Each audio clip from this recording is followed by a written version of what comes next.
Let me show you a settings on your phone that you need to turn off right now that spies on all your data and drain your battery. And you can use the camera to assess whatever you're doing when you don't know on your phone. Let me show you. That is the reason why anytime you discuss about something that you will do, before you on your phone, they will bring that in as advert or whatever. Let me show you that on your phone and how to disabilize that. Let's go.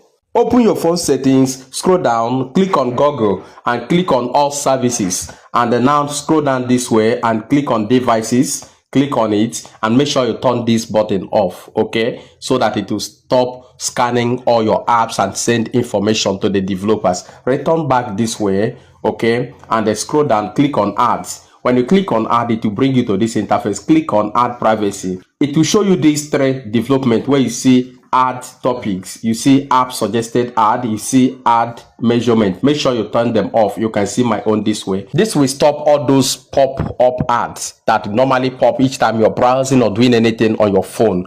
After turning them off, return back this way. Just return back and scroll down and then click on usage diagnostics. You can see it here. Just click on it this way and make sure you turn this button off. And immediately you turn this button off, it will stop draining your battery and also stop sending information to the developers. Thank you so much. Find it useful. Do well to share this video for others to benefit.